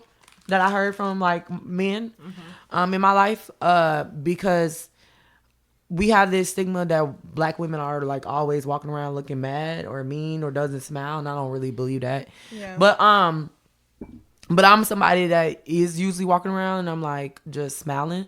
As somebody who has, I think the best place is like you said, a grocery store. I also, as a black woman, if you at a restaurant, a single woman, if you at a restaurant and you go sit at the bar by yourself, that's another place that you can meet men. Okay, that was actually one of my other like the happy hour. Yeah. like, Yeah. Like so, like a steakhouse. happy Yeah, hour. exactly. we've done that. Community centers, like if you go to the community center and you walking around the park or something, or you see some men playing some ball, if you walk past them, maybe Drop just- something. drop some, stand I'm around, act like Read you a finna book. shoot the ball. No, slick. Like sit on a park bench and like read, And read a book. Reading a book is another Looking way. at 'em work 'Cause, out. somebody might walk up to you. Coffee shops Yeah. is another way. And also like events. Like if you go to a certain so event, Also put down too like galas and like Yeah. like Got to be invited you to know, those. professional events. yeah, you got to be invited. You got to be in Right. that circle though. Yeah. We did join But- the but, urban, you know, you have not to- urban league. You have to be with people who have access to those events. Yeah, Exactly. you do. You gotta, which is why you gotta have a community or at least somebody in your community who are. See, that's what's rough. Yeah, but see also Especially too. 'cause I'm not Greek. I was gonna say that. I do agree with that. Yeah. Not being Greek is like probably the hardest to get in certain things. Yeah. You got to be in certain orders. I'm cool with it though. What but means y'all need to be still. Greek? You said I what? don't feel like I have to be Greek just to be in certain. Y'all should be Greek though. I don't want to. I You feel should like be. I'm just like protesting. I'm like I played Spelman College. And I mean, but like in community with everybody. You probably should be Greek to like. I feel like if y'all know about no movement y'all- work do and no y'all- system do y'all level wanna be change Greek? for I mean- black I mean- liberation, it doesn't matter for me. Actually, I'm gonna have to fight you on that. Please do because I'm Because, trying to see evidence of where pockets of communities exist where black folk are liberated and more. free, not just community service and more. Well, no, among each other. It's more to it. I hope so. But like, I'm a direct action grassroots community organizer, so I'm true to it, not new But- to it. So that's why my standard is like I'm But also- less about social. My priorities have not been social organizations, which I feel like Greek organizations are more Yes, so it is a social social spaces. organization, yes. My focus has been grassroots community change. I understand that they may use that as a so listen, field? it's what you make of it, right? Mm-hmm. But also too, if you think of most black leaders, except for the first black president and the first black first lady okay, well, the first lady, yeah, what about and the first black president. what about the vice Neither president? Greek. What vice president? Oh, you know what I'm like. I'm like the South Asian black I lady. thought you was talking about Joe Biden. I'm She like, needed that to Iona. But yeah, She like, needed that for approximation. Joe Biden looked I like just he was remember very when stupid. Trayvon Martin, rest in peace, Trayvon Martin was killed, and there was protests happening. The first thing that the Greeks said was, "Don't protesting with your letters," and I was like, "Oh, see, that's crazy," because that goes against the origins. Well, I know it's political. Don't say too much. You could plead the fifth if you want. Listen, it's you have to see the forest before the trees, right? Like it's and once again, on a bigger scale, it just sucks because we live in this society, right? Yeah. That makes us even have to even Yeah. have this conversation. But we are insured by one carrier, Amen. so it's like Allahu Akbar. Yeah. in order to remain in existence, Yeah. we have to, you know what I'm saying, be safe than sorry, right? But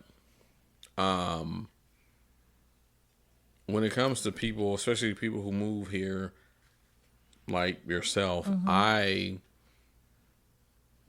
try to plug them in as well as possible, right? Yeah.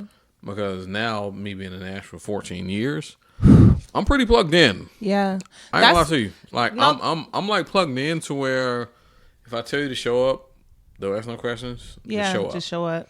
Well, plug me in. You know Robin through me now. But one thing I can say is what I experienced, which is the maybe elitism in terms of community or like It the is. exclusionary is, well, if you're not this, then I'm not going to invite you in versus we all black.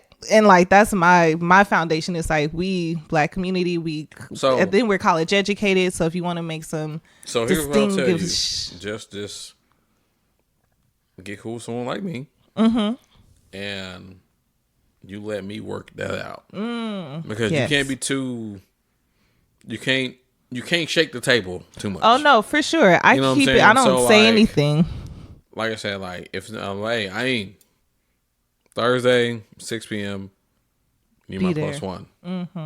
Done. Like just be there, right? And because I was shocked too, coming from Atlanta, which is Yeah. the Black Mecca, Right. But in Nashville, yes, it is like I call them the super blacks. Yeah. Like they are like plugged in, but they got like long family history too. Yeah. Who you talking about, Yeah. Nashville or Atlanta? In Nashville. Nashville. Like Nashville is not what I expected, especially when it comes to election time. You see a bunch of black faces. A bunch. Especially like where my y'all fraternity. been? Like it's so many people who were running for things who are already in a community who've been planning this 20 years prior. Oh, you know what? I learned something about a history. Shout out to the Black Assembly. It's a black political organization that I joined. Black Assembly.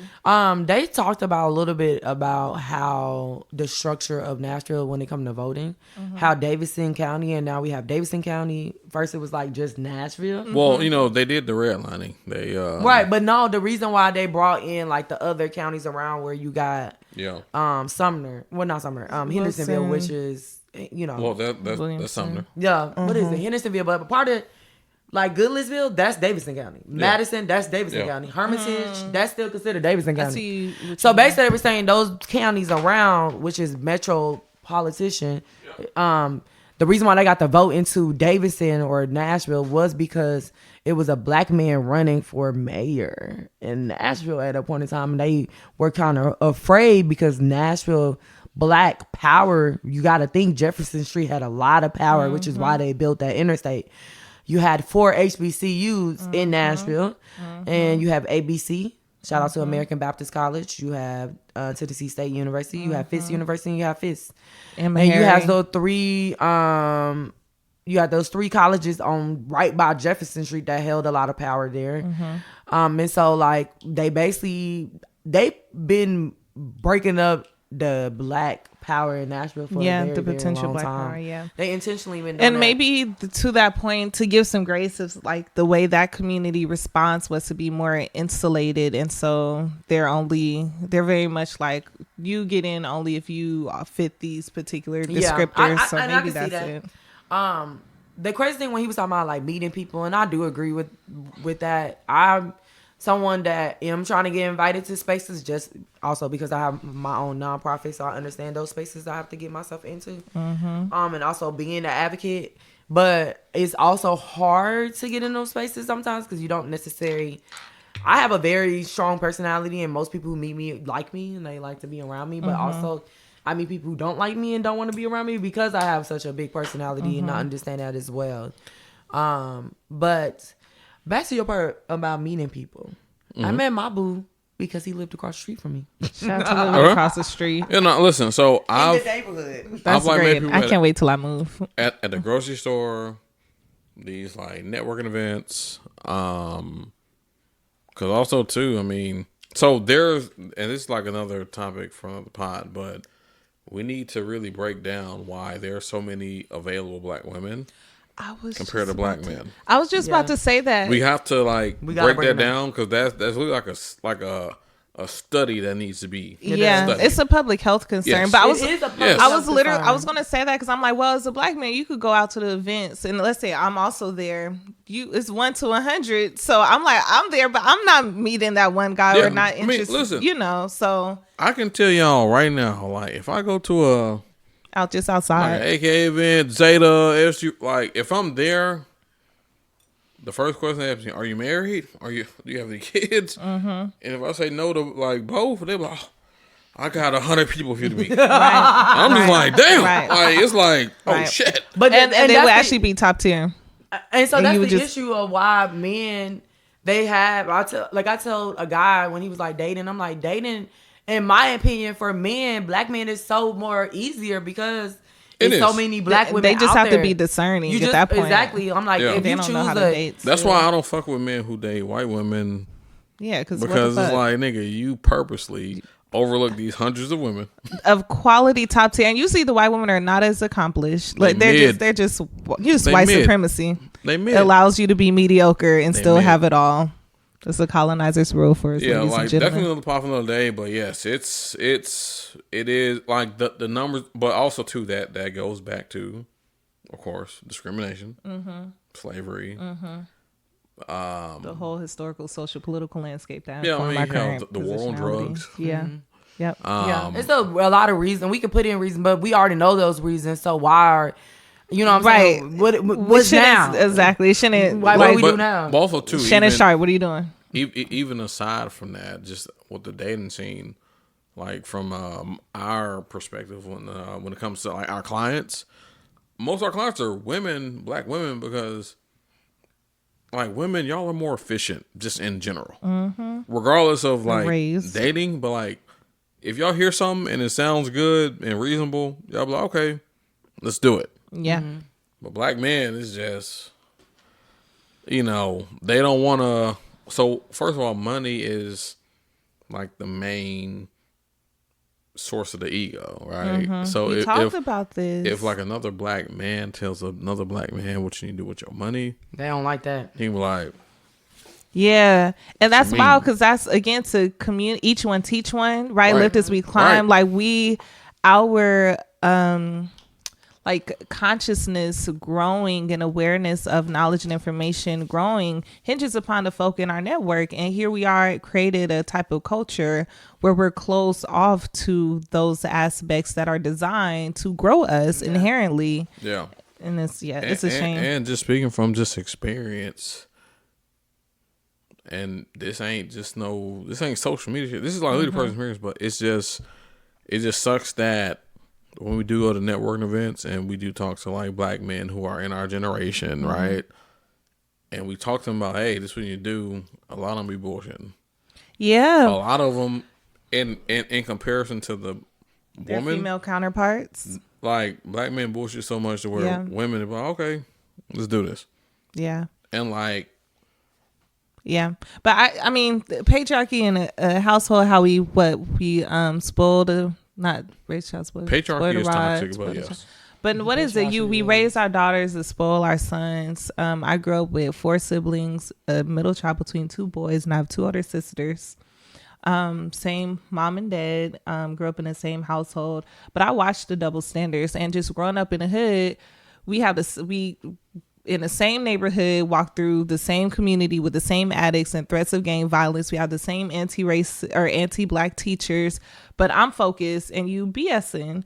And so over the timeline, okay, elementary, middle school, you've been BSing. High school, you've been BSing. And we can't say because of socioeconomic or these different barriers, because those same barriers are impacting me, but there's expectation that I just have to push through it in ways that boys will be boys. And there are these colloquialisms that we use to excuse bad behavior that becomes pathological, that ends up becoming a part of a generation's characteristic flaws, if you will.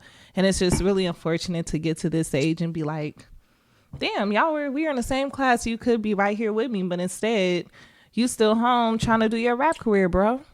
Yeah. Shout out to Joel.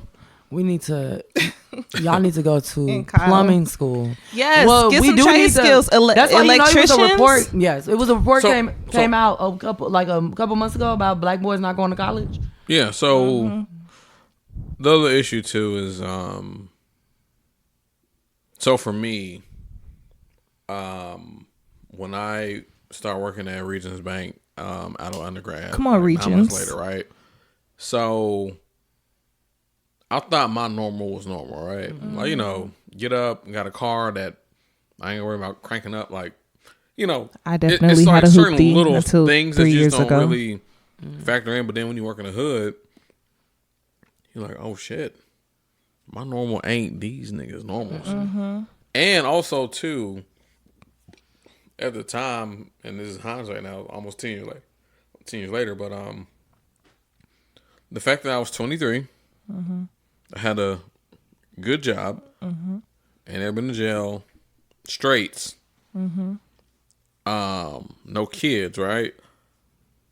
Do you know, like, them women in the, in that neighborhood trying to mirror me off so fast? Absolutely. Because they just didn't see that. Absolutely. And I'm thinking, It's unfortunate. I'm 23.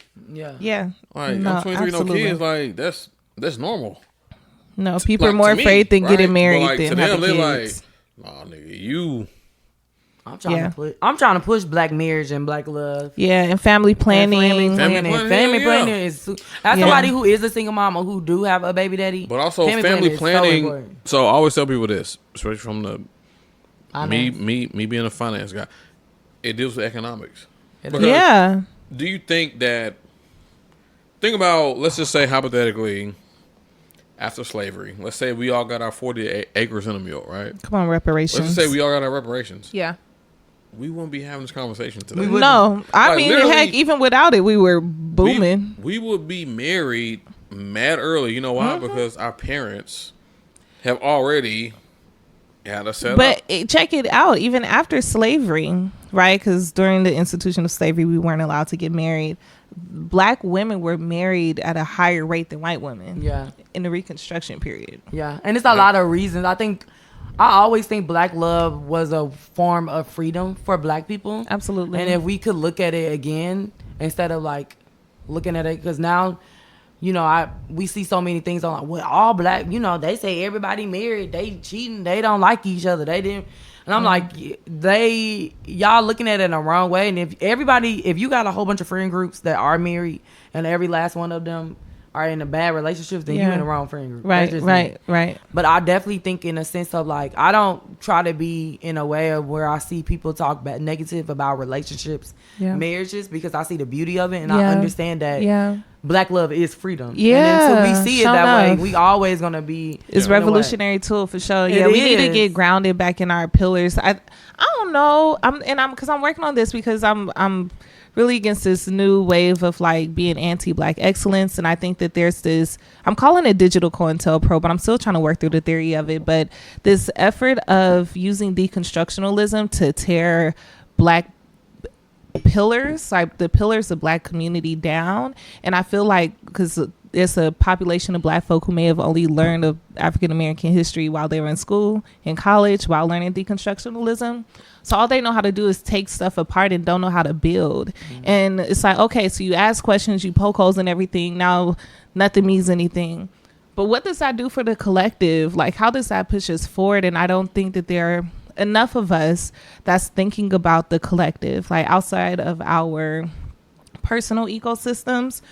I don't think there are many of us that have a vision for a Black community where we are free, where we're liberated, what that looks like, what that feels like, what that sounds like, what those patterns of communication are. How do Black people refer to each other? What are the languages that we use when we're talking and describing other Black people? I don't think that we spend enough time envisioning this alternative world of a free state, and that's disallowing us to have a sense of trajectory that would allow us to adapt the things necessary to get there, which is family planning, which is a part of that financial literacy. See, you listen, we're on the same page like a bookmark, but hey man, I like it. Go back like 4 flats on a Cadillac. But like, listen, you preach to the choir in reference to me, but it's unfortunately it's just such a layered issue. It is. Yeah, it is. Matter of fact, let me just transition to our last topic, which is in tandem with what you're saying, but like how finance is another form of intimacy, right? I know we at the bar we talked about. I told you I had a friend who was a authorized user on my credit card, but that's like, love. But like,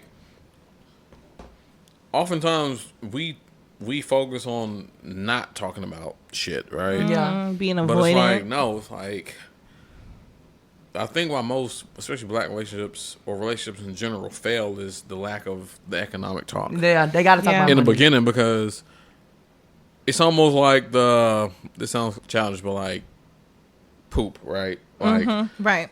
If you with someone, you be so embarrassed to poop in front of them, right? Yeah. Like, niggas are they poop in front of them. Oh yeah, they'll do all the stuff. But what I'm saying is like, if I got my poopery, right? Like, if I meet a woman and I'm like, hey, listen, I got a morning routine. Like, I'm regular in the morning. Come on, regular. Don't go to the bathroom about 25, 45 minutes. In the morning, just know I'm going. Because a lot of times, like, go before me before. I mean, think about when we was younger, we didn't tell people about that shit. Like, no. Niggas will hold their farts in to where this shit get up here. Yeah, trying to be cute. And like, you ain't want to take a shit on your partner and right. Like vice versa. Like you ain't want to blow a nigga toilet up. Yeah. But it's like, nigga, we adults. Whole right? human beings. It's like, this is what happens, right? Yeah. But I say that in relation to finances, when like once you're the Band-Aid off about finances, it's like, all right. Well, first of all, we need to understand how much we make. Mm-hmm. How do you feel about money? Because that relationship, there's a lot of trauma around it. You can make as much money as you want, but it depends on how you feel about it. Yeah. What's your relationship with money? Because that makes things less pressure. Because let's just say we were dating and then we never talked about it. So now we have these unexpected, or we have these unspoken rules, expectations, that doesn't have a number on it. Yeah. It's like, all right, well, I'm the man, even though I'm making less than her, which we didn't talk about. Yeah, right. But we talking about going on this trip. Yeah, and if I, as a black man, sometimes we'll just go broke. Paying for a trip, right? But then I always wondered how it was happening. But then, on a trip, niggas quiet. Yeah. A Can't nigga do ain't much. trying to do extra. No excursions. He doing the basic minimum, just like. Yeah. But it's fucked up because that happens a lot. Yeah. Because if you don't talk about it. But can I also add, in addition to talking about it, we need a anti-capitalist consciousness, or at least an capitalist, and or was it cooperative economic? Was that Ujima, a part of Kwanzaa's 7 principles? We need a framework around money and community that is conducive and is realistic about the plight of the Black experience and the wealth gap that we are subjected to, that is a part of our systematic oppression.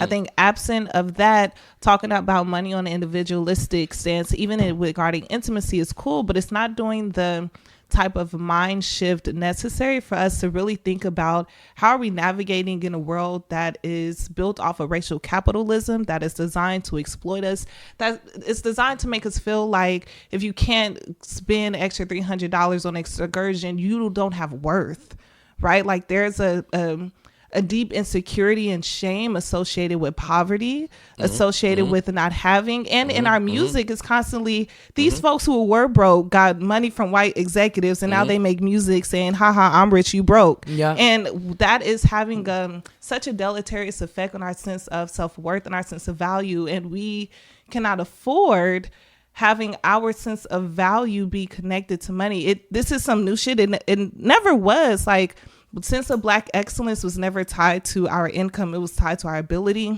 our sense of humanity, our sense of dignity, these intangibles that is held within the ecosystem of Black American consciousness. And like, that's our source, and that's what will make us rich. And I wish that in our conversations about financial literacy, we were also doing our due diligence to build a politic and a growing consciousness about how are we navigating in this capitalistic world, but also what does a Black liberated society look like? Does it look like socialism? Does it look like mutual aid? What can we use to ensure that our value doesn't hinge upon the amount of zeros in our bank account, while we also want to be self-sufficient and economically mobile, ideally, right? She said it. Go ahead. She said a lot, and it was great. All right. I'm done. Are you single? I am. Because of that right there. Hey, boo. I love everything you just said, though. I totally, when the whole financial intimacy thing is so important, because that's in platonic and in romantic relationships. We have to be upfront about finances and where you at. We do. Because if you don't, it kind of like, I always say that as a woman, I try not to, we got to look at our expectations. You got to be upfront. People, I don't date, most men I date are either making just as much as money as me, or they're making more money than me.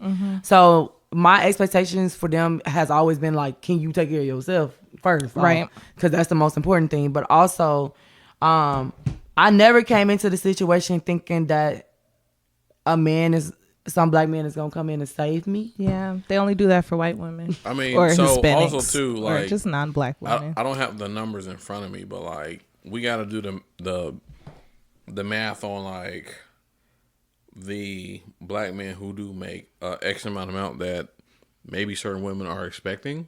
I think all Black women are, well, not all women. I think women are expecting, a vast majority of women are expecting this form of man.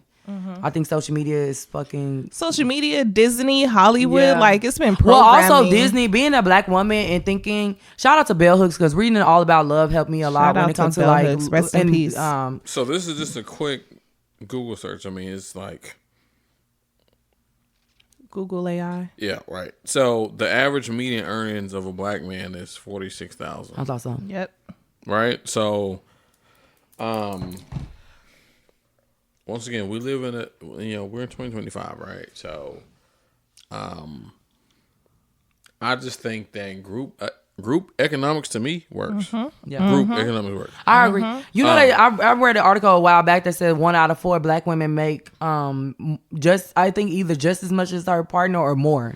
Do y'all understand that black women are really like doing the damn surpassing thing? the man? Yeah. Right? Well, I I'ma be mean, not honest with just you. men, everybody, y'all. We out here. Yeah, so, like well, y'all women themselves are passing. So I don't think the reason why the new administration laws. is tackled down so much on breaking all these things down don't necessarily have everything to do with black people, especially not black women. It has everything to do of trying to control their women, which is white women. Yeah.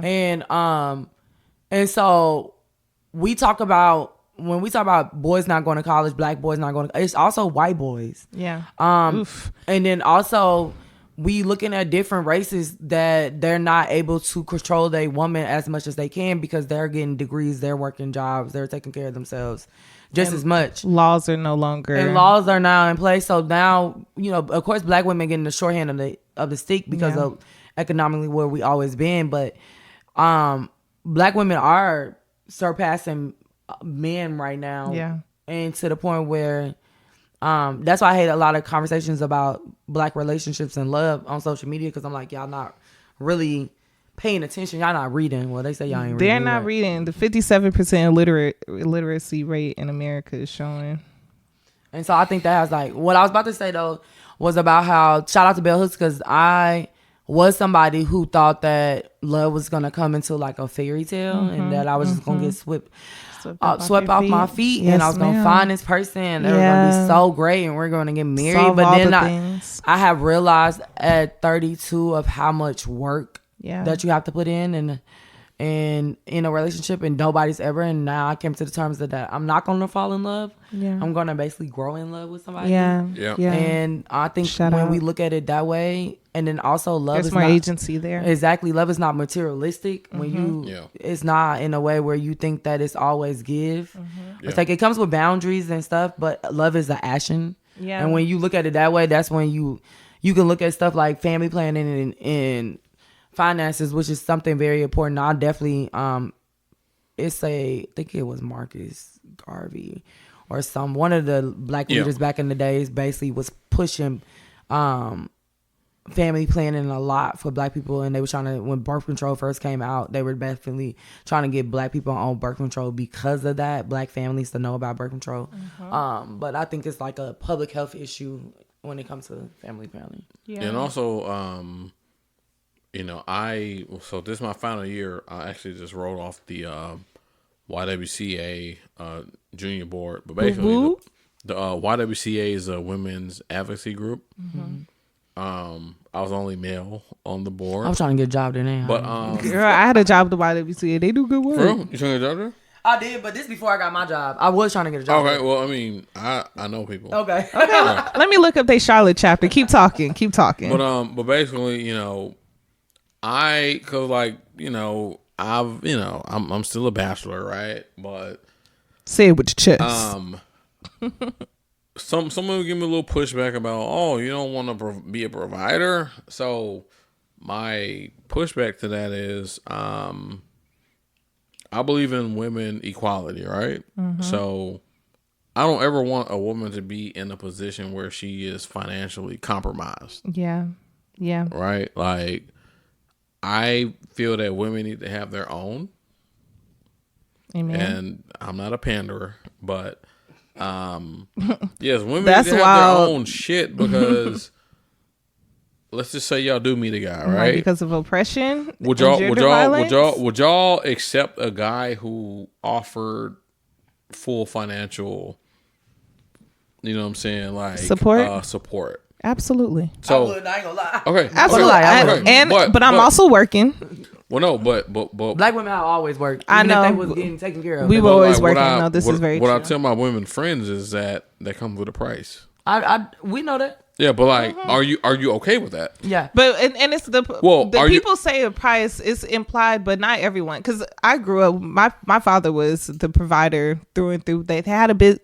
I don't know. My parents had a business. How old so is your I'm not father? sure. Just for context purposes. He has passed away, but he was born in 1953, so he will be 70, 71 now. So he's a boomer. He's a boomer. Yeah. Yep. Well, they had more money.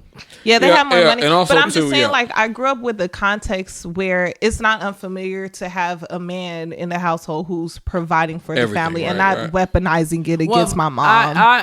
My grandparents or somebody I look at, because my grandma was just a crossing guard in Belzoni, Mississippi. She wasn't making shit. Come on, crossing guard, making sure the babies was one were of the safe. only black men working at an energy plant in Mississippi, and he was the provider. But he let my grandma ran the household. Yeah. And let my grandma still worked the job, even though her job wasn't as serious as his, which is why I say black women have always worked. Yeah. But I seen what it looks like for you to be a provider, but still. Being a provider does not equate to you being a villain or abuser. Exactly, and that's what I don't feel look like. at it. I feel like some in this day and age it's implied, or I think of like Corey Holmes and like this archetype that has come up, and maybe this is also true for like white male households. So recognizing that it shows up differently, but this idea of because I'm a provider, I'm using that as a means to abuse you through financial abuse or emotional abuse, or to weaponize it. Like my understanding is if you're a provider, you're not complaining about it. Like that's your thing, you know? And so I feel like maybe there needs to be more conversation about the integrity that comes with being a man who is able to provide for your family, but also that providing shows up in a myriad of ways. My father also mowed the lawn every Saturday. Like he opened the door like he was attentive, took care of the house. He fixed the things in the house. So I feel like we need to have more mature and pragmatic conversations of what it looks like to provide. Because a lot of women manage the household, and that's providing, and that's a lot of labor. That's a job. It's an unpaid job. Yeah. So my last thing to say to that is, that is a blessing if like the man did just do that to, literally do that for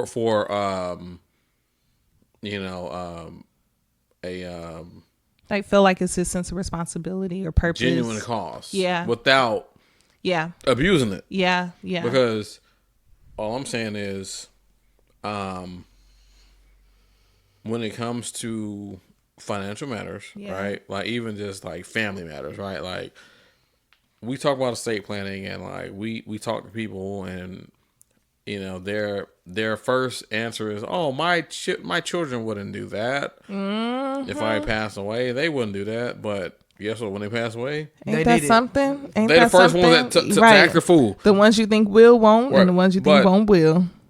But what I'm saying when it comes to spousal, is when the man does have the full control. Yeah. That's scary. They hold the cards. Yeah. No, it's scary. So like, it's good that it worked out for your parents, but all I'm saying is that it can be the opposite. Right? No, like, for sure. Especially if it's like if the person's coming in and saying, I don't want you to work, like actively putting in provisions that prevents you from exactly being able to make your own money. Exactly. Yeah.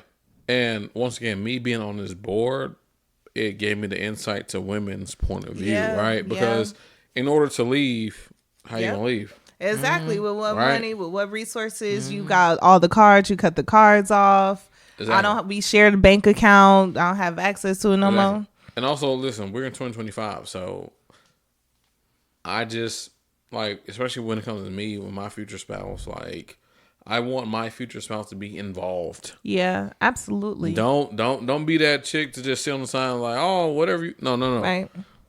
You be involved because once again, and we just never want to think about the worst case scenario, but it's just, let's just say I did take care of everything, right? Like, I could literally pull the rug from under you. I do. Yes, agree with I could. You got so many people do. Yeah. So I mean, back in the day, happens. it was the sense of where grandpa did take care of all the finances. Then when he died, your grandma didn't know what to do. Yeah. If she wasn't, and then unfortunately the other family showed up. Yeah. The one from down the street. You right. You right. I do agree with that. I do think as a form of intimacy, you do gotta know. And also, Yeah, knowledge is power. So to close, as a man, it is sexy when a woman is on top of her shit too. Yeah. Like that to me, because I'll be candid, like that's less of a headache. Yeah, but for me. That's a maturity thing. I think a lot of the messaging is pushed though that the purpose of a man is to have someone who you do have to take care of, and it's almost like a infantilism, something where it's like people didn't, I don't know, have a father figure or whatever in their household, and so they want to be in an experience where they're taken care of similar to that type of parental relationship. And so I do see instances where like that context is true. Robin. Sorry, you guys, I'm getting sleepy.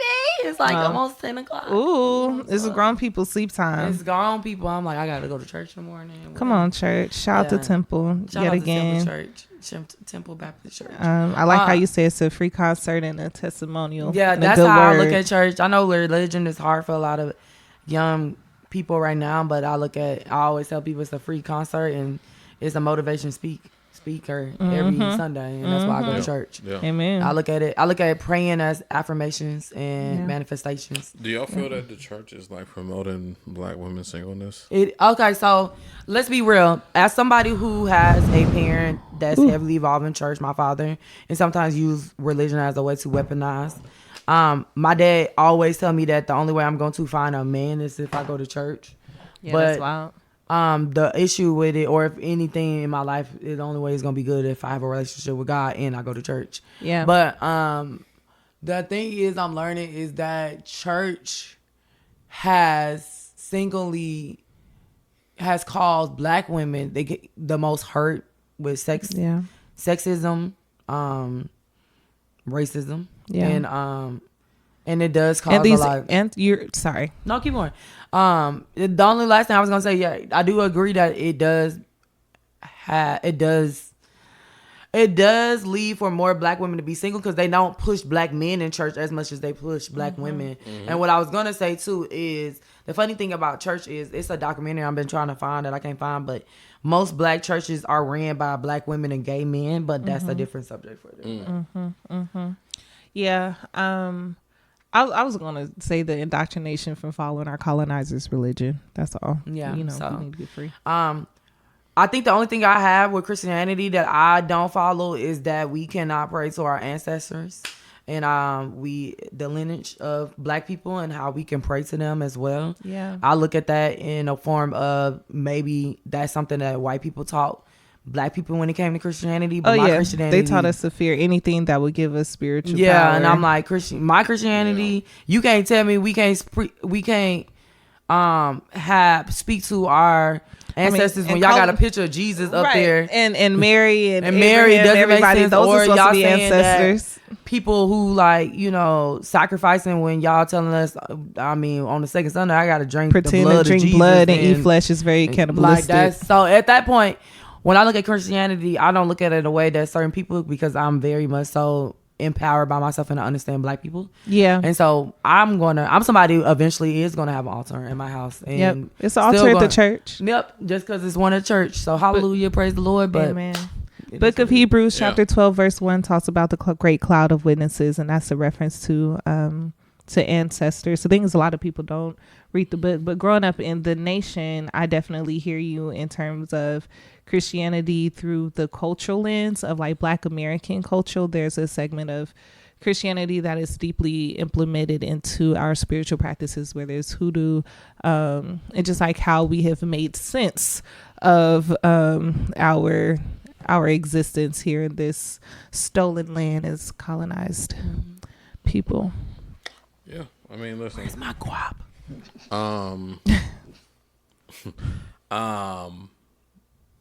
Great pod. Yay! Thanks for having us over. And yeah, like, listen, like this is it's obviously we cover it. We can really talk for days about this, but you know, I'm pro black, and it's just I remember being younger, and my mom used to always go off on the white ladies. Come on, mama, and, like, going retail. off. Tell them. But like, I used to, as a kid, I thought things were so pure, right? Like, oh my God, like, there's no racism. We're all people. But as I get older, I'm like, okay, I see why you was tripping, mama. Racial she was born in caste system. 1960. Come on. Yeah. Hello. She know. Yeah, we have a whole several generations of black folk who live through the history that we study, and I think we need to do our due diligence and bring them in conversation to correct narratives and what we understand to be true, because so much of our lived experience is embedded in the American fabric. I have one fact I would like to share. It's a little bleak, but it's an interesting fact to touch to the fact that everything a part of our experience is embedded in what we understand modern society to be. So I was reading this law, and excuse me for forgetting the ancestor's name, but our return policy, that is just like a standard thing in our society, is rooted in the institution of slavery. So this white man went to purchase this black woman, and one of the many ways our ancestors resist was by playing stupid or crazy or playing dumb. And so he bought her, and he's like, oh, she's such a problem. She's crazy. Something's wrong with her.